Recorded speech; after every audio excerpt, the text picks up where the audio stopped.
manusia hidup wajib menanam minimal 1 pohon selama hidup. Tujuannya untuk apa? Untuk memperkaya atmosfer kita dengan oksigen. Karena manusia hidup butuh oksigen. Gimana kita menanam? Bisa kita menanam di dalam pot atau membuat tabung pot. Kalau nggak punya lahan, kita bisa memberikan kepada masyarakat atau mungkin tetangga kita yang mau menanam. Kalau kita punya lahan, kita kekurangan. Nah, seperti halnya manusia, pohon itu juga butuh makan. Makanan pohon apa? Adalah bahan organik yang ada di tanah. Untuk itu, mari hari ini kita akan belajar bagaimana cara membuat kompos sebagai makanan bagi tanaman kita. Oke, kita ikuti saya yuk. Dalam membuat kompos, alat dan bahan yang dibutuhkan pastinya adalah bahan-bahan yang mengandung banyak yang organik lah. Seperti halnya selasah daun. Ini kita punya dedaunan kering maupun basah bisa untuk membuat kompos. Yang kedua adalah ini untuk tambahan kotoran, bisa kotoran sapi, kotoran kambing, kotoran ayam. Tapi pada dalam artian ini karena fungsinya untuk pertumbuhan, kita lebih banyak memakai pupuk bahan dasarnya kotoran kambing. Terus kedua, ini ada yang paling wajib adalah air. Ini nanti tujuannya untuk menyampur bahan dekomposer atau mungkin bakteri pengurainya.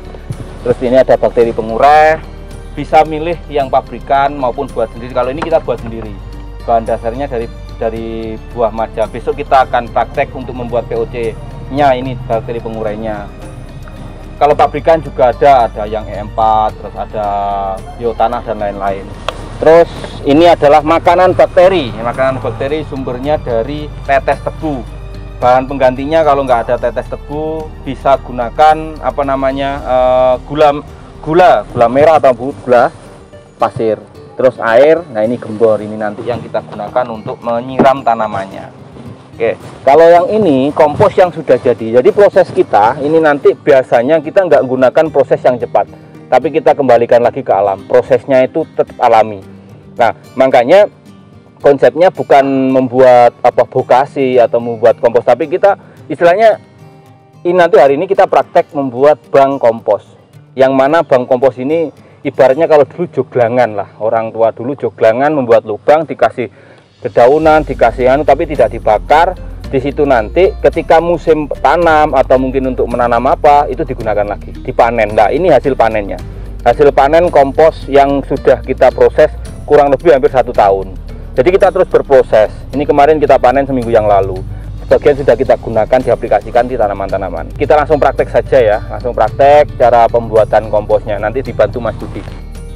Terkait komposisi antara bakteri pengurai dan makanannya yang tadi tetes tebu maupun gula tadi ya, itu perbandingannya seberapa? Kalau saya biasa, tapi dalam proses pembuatan kompos nggak ada yang pasti, nggak ada yang ukuran pasti. Tapi biasanya kebiasaan yang membuat kompos. Tapi kalau kami idealnya biasanya tetes tebu itu kita kasih agak banyak, biasanya satu gelas isi 250. Karena ini kental, jadi kita agak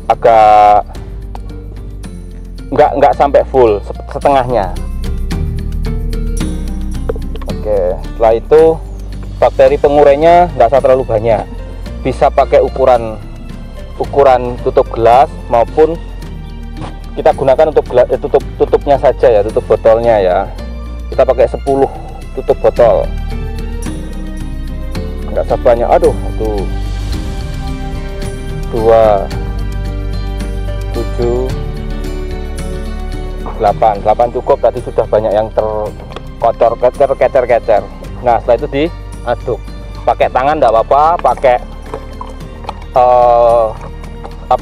kayu atau alat bantu nggak masalah. Kalau sudah, mari kita siapkan bahan-bahan utamanya, yaitu kohe dan dedaunan, untuk kita masukkan ke lubang kompos yang rencananya nanti kita akan gunakan untuk memproses kompos tersebut. Lubang kompos bisa menggunakan joglangan maupun menggunakan alat tong dan lain sebagainya. Tapi di kesempatan kali ini kita karena prosesnya alami, memanfaatkan juga bantuan bakteri-bakteri yang ada di tanah. Jadi di bawah Ini tidak kita kasih alas, jadi tidak kita kasih alas, langsung tanah. Direkomendasikan tanah yang subur, tanah di bawah pohon bambu. Tujuannya untuk pengkayaan bakteri pengurai yang ada di tanah, nanti membantu proses membantu menyempurnakan proses pengkomposan yang kita lakukan. Jadi ini nanti kita masukkan dedaunan, kira-kira tebalnya 5 cm. Nah, padatkan. Setelah itu kohe kambing dibuat seperti roti lapis, dilapis-lapis. Nah, oke, lagi mas. Nah, dibuat seperti roti lapis, terus dimasukkan lagi dedaunannya.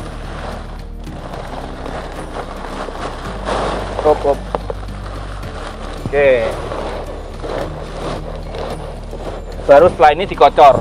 Kita kocor pakai campuran antara air, bakteri pengurai sama tetes tebu.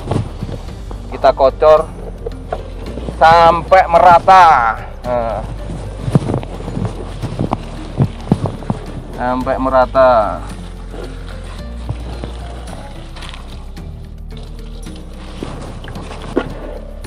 Aduh.